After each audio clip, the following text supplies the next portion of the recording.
Hey guys, in today's video we're gonna be talking about the #1 book of personal finances from all times, and it is Rich Dad, Poor Dad. And honestly, this book has completely changed my life, not only my money mindset, but also gave me so many valuable life lessons.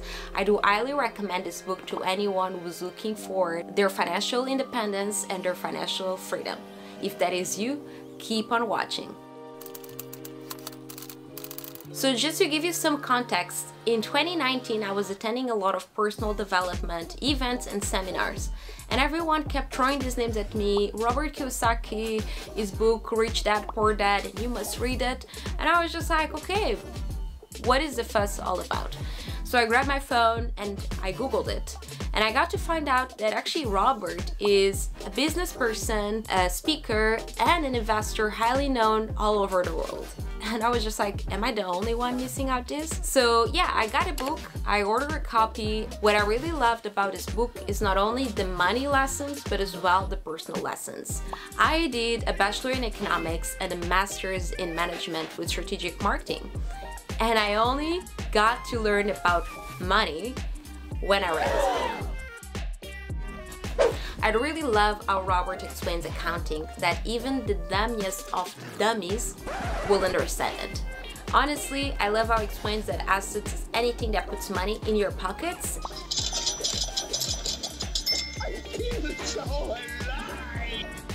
And liabilities are anything that takes money away from your pockets. I didn't have a liabilities issue, but I definitely had the following issue. My income was equal to my expenses. This problem is also known by living paycheck by paycheck, and I was guilty of it. Until I read this book, and it changed my life completely. First thing I did right after reading this book was creating a savings account, and the rest is history. I'm joking. I created a savings account and I got myself some assets. So let's get now into the book's title. This book is actually a real life story. It tells us the story of Robert's childhood. And Poor Dad and Rich Dad are actually people he knew. In fact, Poor Dad, it's his dad. He was not poor by the fact that he didn't have money. He was poor driven by his money decisions. In the book, we see that Robert, at a really early age, he was urging to know about how to get rich. And he went to ask his dad, "Dad, how do I become rich?" And his dad answered, "You go to school, you get good grades, and you find a job."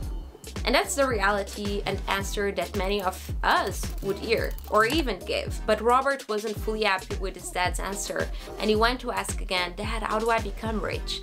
And his dad said, "Go and talk with Mike's dad." And Mike's is his childhood best friend. And his dad actually came from a really rough background. He wasn't the richest man at the time, but he became the richest man in Hawaii a couple of years later. But his background story is that at the age of 13, he lost his own dad, and he had to take over the family business and look after financially for his family. His normal school became talking with lawyers, bookkeepers, and accountants, and he was surrounded by all this business and financial language. So what happens is that Robert and Mike, they go and work for Mike's dad for free, but in exchange they do receive a lot of valuable life lessons and money lessons. My key takeaways from this book are: I don't want to be a poor dad. I want to be a rich dad, someone that makes their money work smart for them. One of the lessons from Rich Dad, Poor Dad is that the poor work for their money, while the rich make their money work for them. And I never understood what that meant until I finally got myself some assets. If you have read Rich Dad, Poor Dad, please comment down below what were your key learnings from the book. And if you haven't, please find the links for the book and the audiobook on the description box. And comment down below, what were the money lessons that have changed your financial life? Guys, I hope you enjoyed today's video, and to know more about Rich Dad, Poor Dad, let me know in the comments below if you'd like me to make a summary on the learnings from this book. And if you got value out of this video, don't forget to smash that thumbs up button and subscribe for more content like this on a weekly basis. Thank you so much for watching, and I'll see you on my next one. Honestly, my only regret was to not read it earlier.